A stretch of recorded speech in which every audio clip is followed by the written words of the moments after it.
Our son has autism. He rocks gently in the backyard when he's overstimulated. It's his safe place.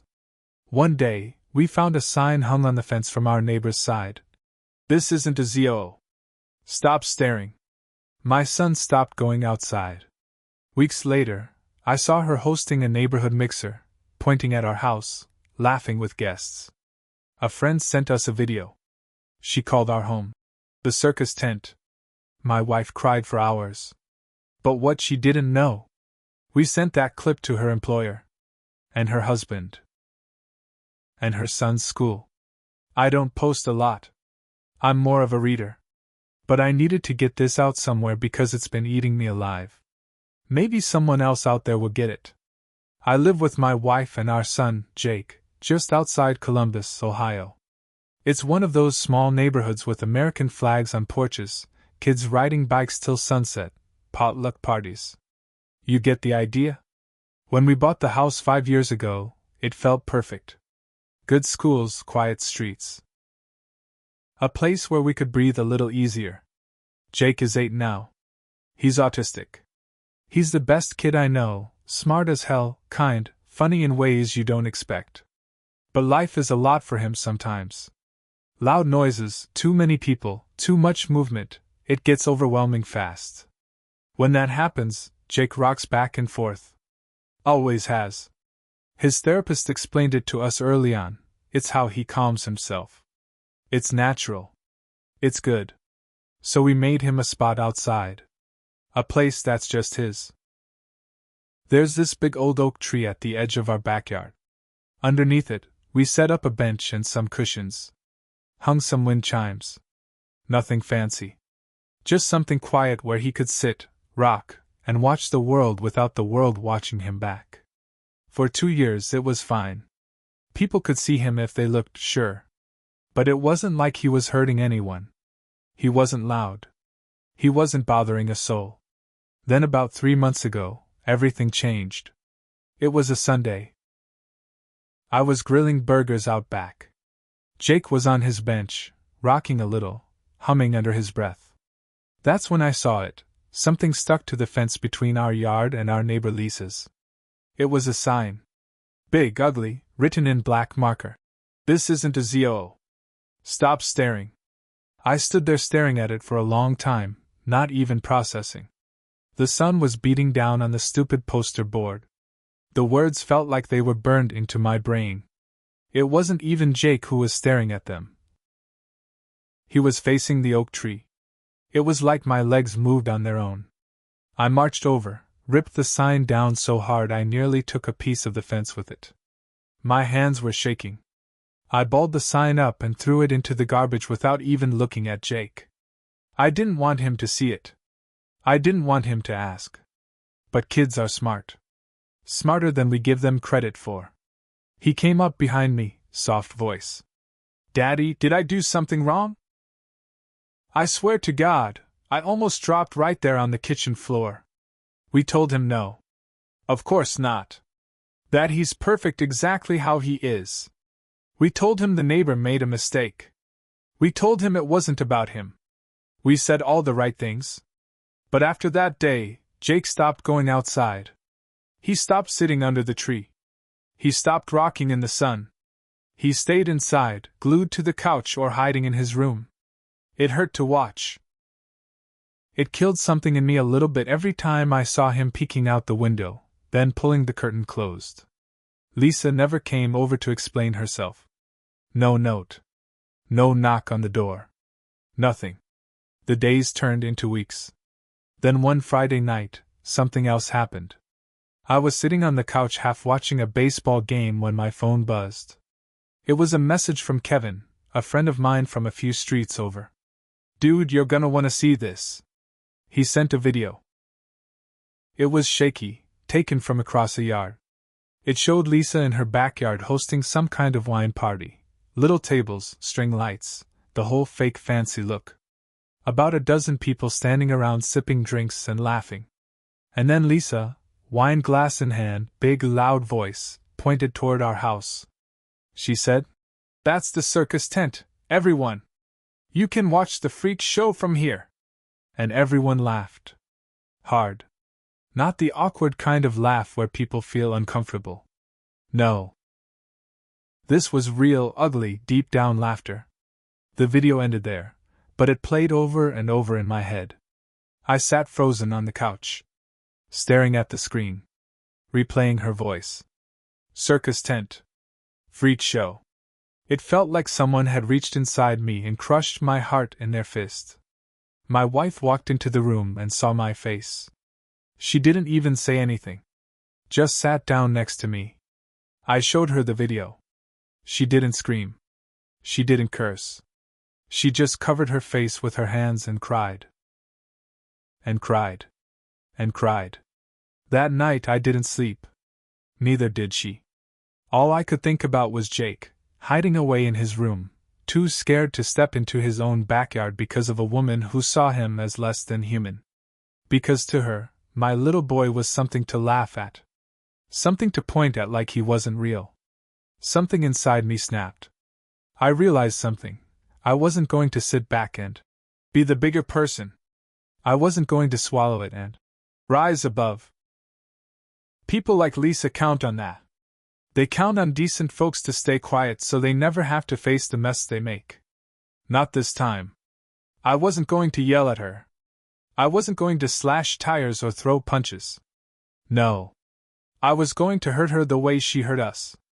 By showing everyone exactly who she really was. First thing Monday morning, I started making calls. Kevin's sister, Rachel, works at the same insurance company where Lisa's a mid-level manager. Very corporate, very. Public image is everything.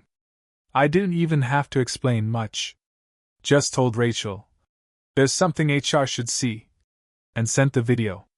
She replied 5 minutes later, "Oh my God! I'll make sure it gets to the right people." Next, I found Lisa's husband's email. It wasn't even hard.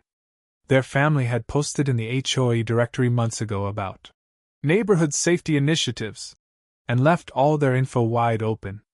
I sent him a polite, brutal little note. "You should know how your wife represents your family in the neighborhood." Attached the video. No threats. No insults. Just the truth.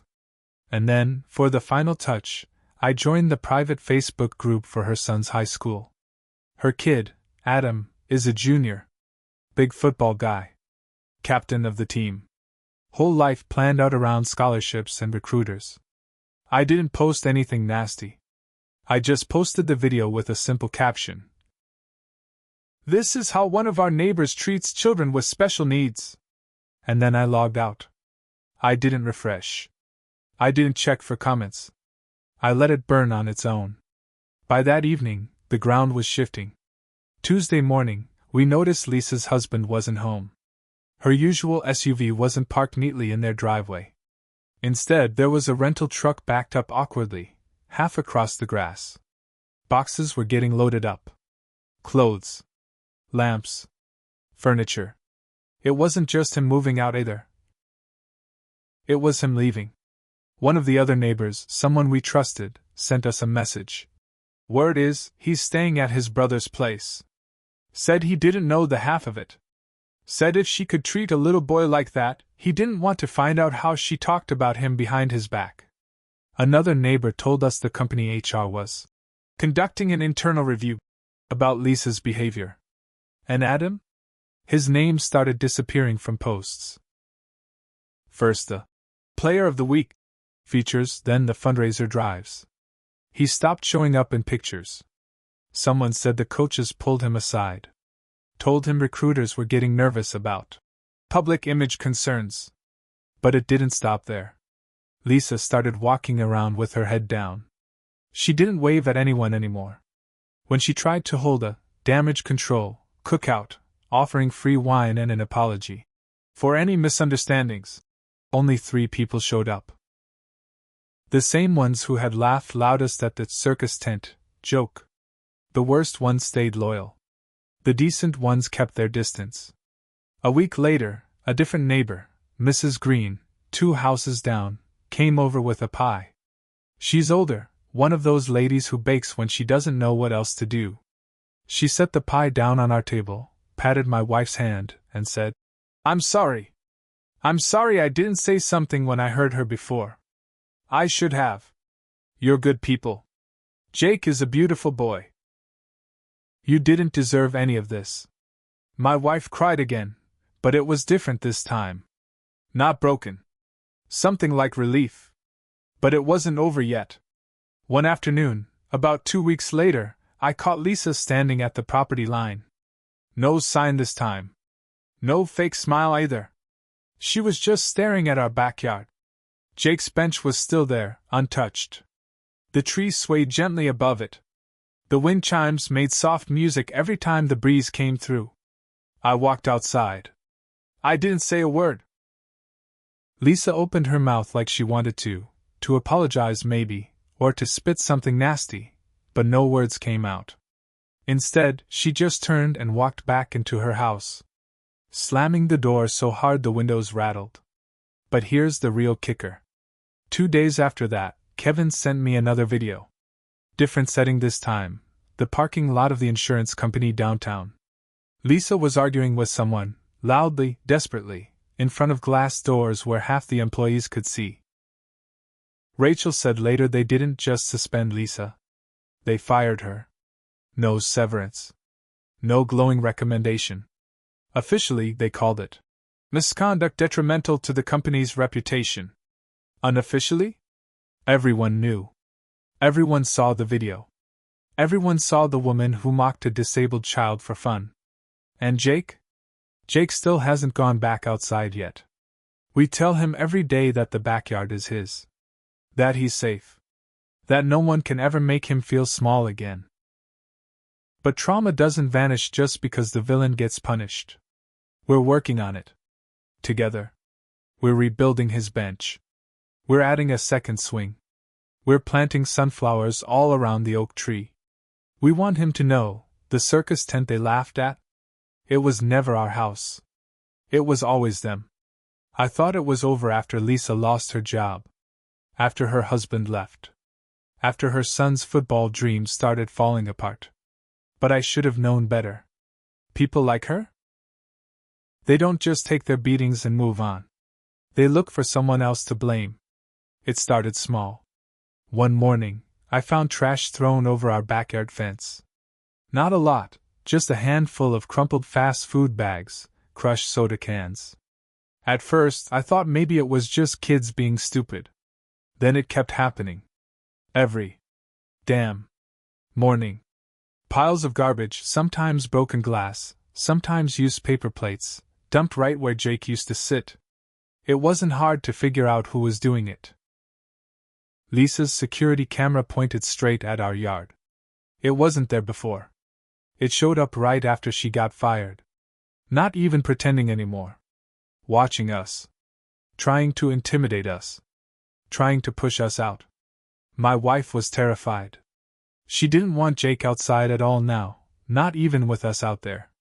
She barely wanted to be outside herself. And truthfully? Part of me wanted to move. Start fresh somewhere else. But another part of me, a bigger part, was too damn tired of running. This was our home. Jake's home. If anyone was going to leave, it was going to be Lisa. So I started documenting everything. Photos. Videos. Logs of every incident. Trash thrown over the fence? Snap a picture. Lisa standing on her back porch muttering under her breath, sometimes even shouting insults. Record it. The cops got involved after the third call. They couldn't do much at first. Civil dispute, they called it, but I kept filing reports. Kept building the paper trail. Neighbors started noticing too. We weren't the only ones she targeted. One family, the Browns, came forward. Lisa had called the cops on their teenage son for looking suspicious, just because he wore a hoodie walking his dog at night.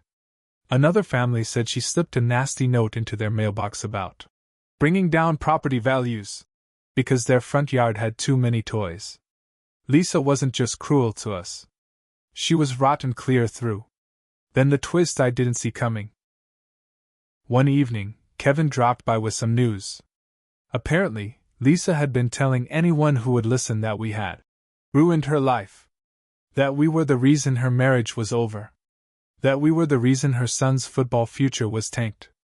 That we had set her up, like she was some innocent victim.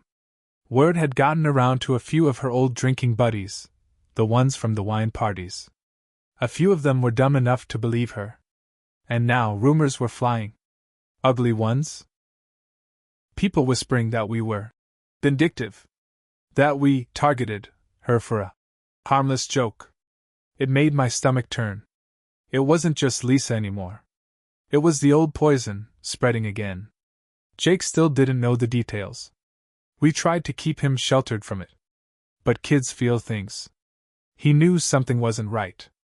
One night he asked me, "Dad, if I go outside, will the lady call me names again?" It broke me all over again. I told him the truth. "Maybe, buddy. But if she does, she's wrong. And we're never going to let her scare you again." I thought about lawyering up. About suing Lisa for harassment. We had a case now, with all the footage, the police reports, the witnesses. But a lawyer told us it could take years. And Lisa? She didn't have much left to lose anymore. Dragging it out would only hurt Jake more. I wanted revenge. But I wanted peace for my son more. Still, there was one card left to play. I found out Lisa had applied for a new job. Small real estate firm 2 towns over. I found the listing, the company, the owner's name. And I sent the video again. Not from my email this time. From the official neighborhood association email. No threats. No lies. Just facts. "We believe your company should be aware of the public behavior of your applicant, especially in regards to treatment of disabled children." I don't know if they ever even called her in for an interview after that. All I know is, a week later the "for sale" sign went up in Lisa's front yard. She was leaving. Leaving the house she poisoned with her own hate. Leaving the neighborhood she thought she ruled. Leaving behind the wreckage she built with her own 2 hands. But even as her car packed with boxes rolled down the street for the last time, windows rolled up tight. Even as the gossip died down. Even as the trash stopped appearing over the fence. Something inside me knew. This wasn't the kind of wound you just forget. Some things leave marks forever. Some scars you carry with you, even when the monster is gone. Lisa's house sat empty for 2 weeks. The grass grew wild. The flyers piled up at her door. The sunflowers we planted in our yard started to lean over the fence, spilling golden color into the space between us. It felt like breathing again after holding your breath too long. But the damage wasn't done just because she drove away. Her lies were still alive. Some people still whispered. Still crossed the street when they saw us. Still hesitated when their kids waved at Jake through the fence. That hurt more than anything Lisa ever said out loud. Because you can fight a person. You can't fight a whisper once it's loose in the world. Then came the worst betrayal. Kevin, my friend, the one who sent the first video, started pulling away. At first it was little things. Not answering texts right away. Making excuses not to come by. Then I heard from Rachel, his sister, that Kevin was hanging out again with some of Lisa's old crowd. The same people who laughed at the circus tent joke. The same people who used to throw block parties without inviting us. I cornered Kevin one afternoon when I saw him mowing his lawn. Asked him straight out, "Are you with them now?" He shrugged. "Look, man. I just think, maybe you took it too far. People lose jobs. Families break up. Maybe Lisa was wrong, but you burned her whole life down." I stared at him. My hands curled into fists so tight my nails dug into my palms. She bullied a little boy. She made him feel unsafe in his own backyard. You think that's nothing? He didn't even meet my eyes. I'm just saying, it's not black and white. Not black and white. Like there were 2 sides. Like mocking a child with special needs was something you could argue about. I walked away from Kevin that day. Haven't spoken to him since. It's funny, You think you know who your friends are. But pressure shows you the cracks. Shows you who would rather stay comfortable than stand up. Shows you who would sit at the party, sip their wine, and laugh along. The months after Lisa left were complicated. We tried to rebuild. Jake started using the backyard again, little by little. Sometimes he'd sit on the bench, swinging his legs, tapping a rhythm against the wood. Sometimes he'd rock gently to the sound of the wind chimes, just like before. But he always glanced toward the fence now. Even with Lisa gone, the ghost of her cruelty lingered in the air. We planted more flowers. We painted the fence. We hosted a small cookout, invited only the neighbors who stood by us. It wasn't a lot of people, but it was enough. One night, Jake ran across the grass chasing fireflies. He laughed, that real, bright laugh kids make when they forget the world is heavy. For a moment, I believed we were healing. Then a letter came in the mail. No return address. Just a plain white envelope, left stuffed awkwardly into the mailbox. Inside was a single piece of paper. Typed. Cold. Short. You might have run me out of town, but don't think I forgot. Some freaks don't deserve happy endings. No name. But I didn't need one. I knew Lisa's stink when I smelled it. My wife cried when she read it. I didn't cry.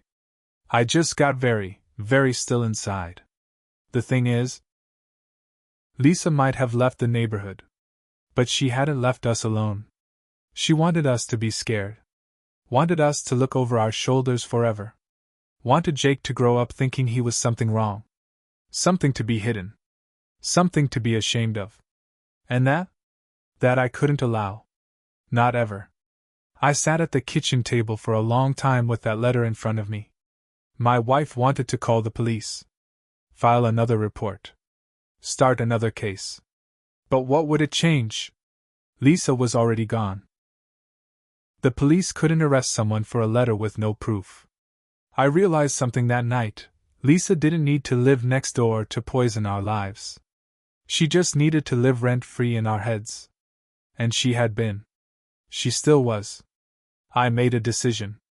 I wasn't going to chase her ghost anymore. I was going to bury it. It started with a post. One simple post in the neighborhood forum. I didn't name Lisa. I didn't mention the letter. I just told our story. Plain and honest. From the day Jake was born, to the day he rocked under the oak tree for the first time, to the day someone called our house a circus tent, I told them what it felt like. What it did to an 8-year-old boy who never hurt anyone. And at the end I said, "We're not leaving. This is our home. Jake deserves to feel safe here, just like your kids do. If you can't live with that, maybe you're the one who doesn't belong." The post blew up overnight. Most of the comments were supportive. Some weren't.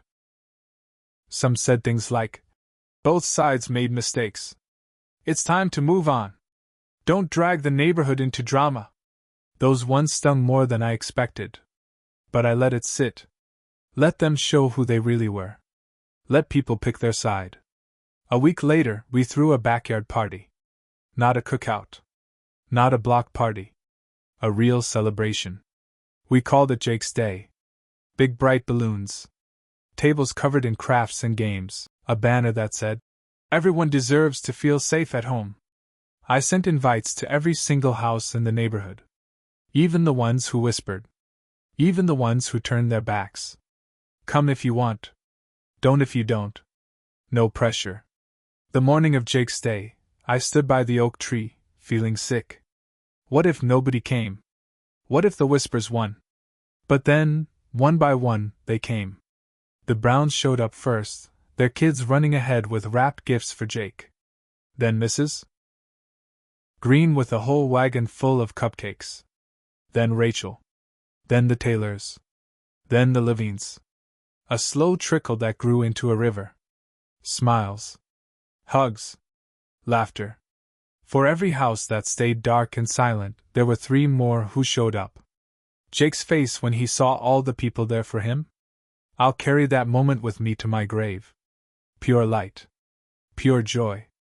The kind no monster can touch. That was the real revenge. Not a letter. Not a lawsuit. Not even ruining Lisa's job. It was this. Jake, laughing under the oak tree again. The wind chimes dancing above him. The sun shining down on a backyard full of life. Did I make mistakes? Yeah. I let rage eat at me too long. I let Lisa's cruelty pull me down into the mud. I wanted her to suffer, and she did. But revenge didn't heal anything. Love did. Community did. Hope did. And Lisa? I heard she tried to start over in a different town. Different street. Different neighbors. But ugly doesn't stay hidden long. The video made its way there too. It always does. People talk. People remember. She built her own prison, brick by brick, word by cruel word. No bars needed. No locks. Just the weight of her own rotten soul. As for us? We're still here. Still rocking gently under the oak tree. Still standing strong. Still holding the line. For Jake. For every kid who ever felt like a circus act in a world full of cowards. We are not the circus. We are the ones who survived it. And we are never, ever leaving.